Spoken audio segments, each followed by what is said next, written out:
If you run a small charity, social media can feel like a second job you never applied for. Everyone tells you that you should be posting, that you need to be on this platform and that one, and that you must keep up with whatever is new this month. Meanwhile, you are the fundraiser, the volunteer coordinator, and often the person who locks up at night.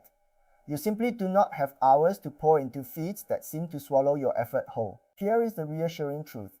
You do not need to be everywhere, and you do not need to post every day. You need one platform, a small set of posts you can repeat, and a rhythm a busy person can actually keep. In the next few minutes, I will show you what to post when you are short on time, so the little effort you have goes much further than a scattered spray of posts ever could. One honest note before we begin, this channel is educational only. I am not affiliated with or endorsed by Google, Meta, or any platform, and nothing here is an official partnership.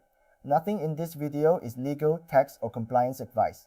And because the features and rules of social platforms change all the time, please treat everything here as background and always verify the current details on the official source before you rely on it. Do one platform well. Let us start with the mindset, because it changes everything that follows.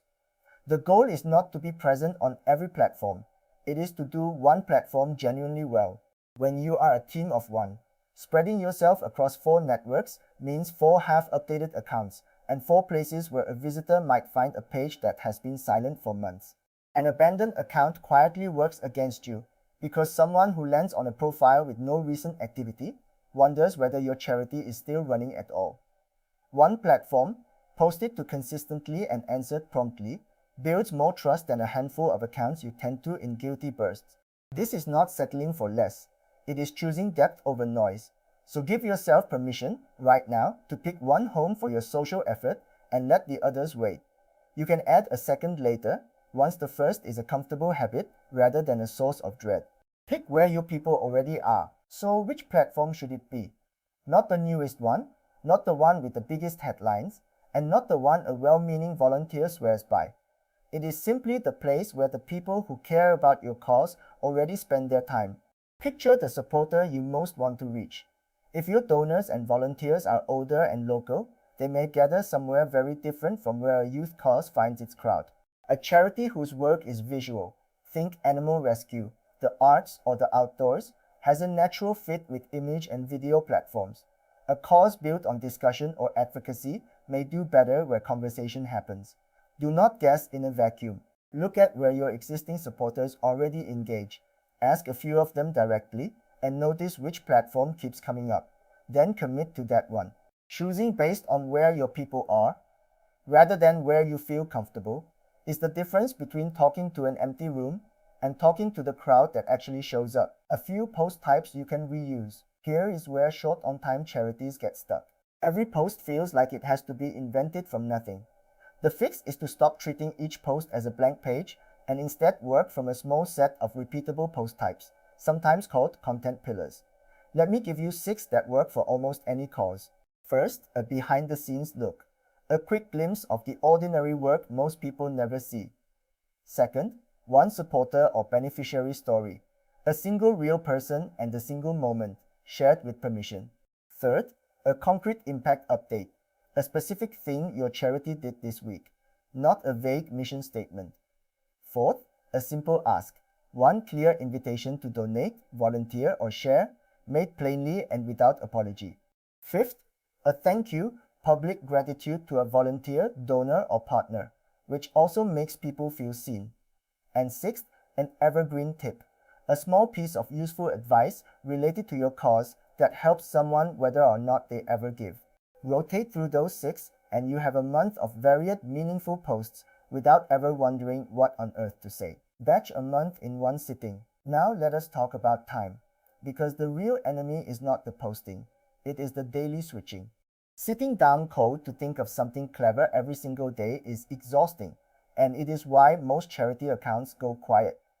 The answer is batching. Instead of posting daily, block out one focused session, perhaps 2 hours once a month, and create a whole month of posts in that single sitting. Open your list of 6 post types and work down it. 1 behind the scenes, 1 story, 1 impact update, 1 ask, 1 thank you, 1 tip, and repeat until the month is full. Because you are in one focused mode, Each post takes a fraction of the time it would if you started fresh each day. Then, if your platform allows it, schedule them in advance or keep them in a simple document and post them on set days. The point is that the thinking is done. For the rest of the month, showing up takes minutes, not a fresh burst of creativity you may not have on a hard day. Turn one story into several posts. Batching gets even easier when you learn to repurpose. One good story is not one post, it is the raw material for several. Say a volunteer helped a family through a difficult week. From that single story, you can draw a behind-the-scenes post about the volunteer preparing, a supporter story post about the family and what changed, an impact update with the concrete outcome, and a thank you naming the volunteer. That is 4 posts from one afternoon of real work you already did. A single photo can anchor a short caption today and a longer reflection next week. This is not padding or repetition, because each post frames the same truth from a genuinely different angle, and no single supporter sees all of them in a row. Learning to see one experience as a small cluster of posts is one of the highest leverage habits a busy charity communicator can build. You do the living and the work once, and it feeds your channel for weeks. A weekly rhythm for a team of 1, let us make this concrete with a rhythm a single busy person can actually sustain. Forget posting every day. For most small charities, 2 to 3 posts a week is plenty, and it is far better to keep a modest pace for a year than to sprint for a fortnight and vanish. On one day, you publish a story or an impact update, the emotional heart of your week. A couple of days later, you post something lighter, a behind-the-scenes moment, a thank you, or a quick tip, and roughly once a fortnight, one of those slots becomes a clear ask. Beyond posting, protect a few minutes every couple of days to reply to comments and messages, because a charity that answers feels alive in a way a broadcast-only account never does. That is the whole rhythm. 2 or 3 posts a week, mostly pre-written in your monthly batch, plus a little time for genuine replies. It fits around the actual job of running a charity, and because it is sustainable, it is the pace that quietly compounds over months and years. Nudge people toward what you own. Now a point that matters more than any single post. Social media is rented land. You are building an audience on a platform you do not own, and that platform decides who sees your posts, how often, and whether the tools you rely on today still work tomorrow. Followers are borrowed attention. That is not a reason to avoid social media, but it is a strong reason to treat every post as a bridge to something you actually own, your email list and your website. So build the nudge into your rhythm. Regularly invite people to join your email list, where you can reach them directly whenever you choose, with no algorithm in the way. Point them to your website to read the full story or to donate. A social post that turns a passing viewer into an email subscriber has done far more lasting good than one that simply collected likes and drifted away. Think of your social channel as the front door and your email list as the living room. The door's job is to bring people inside, onto ground you keep, where no platform can quietly take the relationship away. Measure the few things that matter. Finally, let us talk honestly about what to measure, because this is where a lot of good energy gets wasted. It is tempting to judge yourself by likes and follower counts, but those are largely vanity metrics. They feel good and they rarely tell you whether your cause is moving forward. A post with 1,000 likes that sent no one to your donate page did less than a quiet post that sent 10 people to sign up. So watch the few numbers that connect to your actual missions. How many people clicked through to your website? How many joined your email list? How many took the action you care about most? Usually a donation or a volunteer sign up. Most platforms show you these basics for free, so you do not need fancy tools. Each month, glance at those numbers. Notice which posts drove real action, and do more of that. I cannot promise any particular level of followers or donations, and no honest person can, because outcomes depend on your cause and your audience. But measuring the right things keeps your limited time pointed at what genuinely helps. Quick recap. Let us pull it together. Do one platform well, rather than spreading yourself thin across many. Pick that platform based on where your supporters already spend their time, not on what is newest or loudest.